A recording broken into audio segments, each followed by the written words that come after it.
Alright, this is this week's problem of the week, provinces in gold. Jake is learning how to play the card game Domination. That does not say Domination, that says Dominion. Okay. In Dominion, you can buy a variety of treasure action and victory point cards at the end of the game. The player with the most victory points wins. Each turn, each player draws 5 cards and can use their action and treasure cards to obtain buying power in order to buy more cards. Since Jake is just starting out, he's decided to buy only treasure and victory point cards. The 3 kind of victory card points in Dominion, Province, Duchy, Estate, 3 kinds of treasure cards, gold, silver, copper, and you have the cost there. I'm not going to read that. At the start of Jake's turn, he draws 5 of these cards.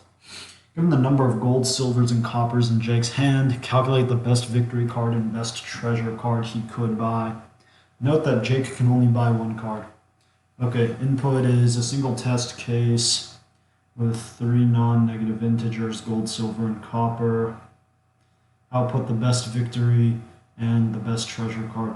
Okay, so I think the first thing you want to recognize here is basically you're just looking for a value comparison. You need 2 outputs. You're looking for a value. So what I'm thinking right now is you just take these input values, you multiply them by the buying power, and then you compare it to the costs. So we'll come over here and look at the code. Basically, I run input, where I take this input and then I split it. So I use split function, and then I cast it to an integer. I had a breakpoint there. And then here I calculate the buying power.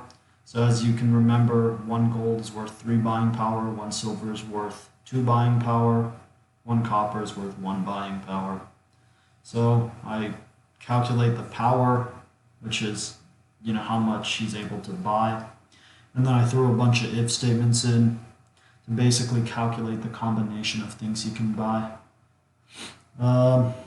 I know it looks like a lot of pretty gross code, but there isn't really a more efficient way to do it. And really, you're really only looking at like a linear runtime. You just run through this code. There's no loops or anything. And then the input format is always the same. So yeah, we'll try it out. Oh, actually, I'll go through the if statements first. So this says if the power is greater than 8, you can buy either a province or a gold. And then basically you just want to go down. So like the next highest one is 6. You'll check if power is greater than 6. The next one is Duchy at cost 5. So you'll check, power for cost 5 and then get the respective stuff. 3, 2, and then if it's below 2, you can really only buy copper. So, and then output format. Basically, if he can't buy any victory cards, you just print out copper. Otherwise, you print out the victory card and the treasure card. And I use an F string here to format that properly. Going back to the if statement, I guess if you really wanted to, you could make a list out of the values. So you could do something like this. Powers is equal to like 8, 6, 5, 3, 2. Or you just go down this, and then basically you just find the first value, which is less than your buying power, and then you output corresponding buying thing. I don't think that really simplifies I mean, it does simplify the code, but you're getting the same thing done with the if statements, so it's a programmer's choice, really.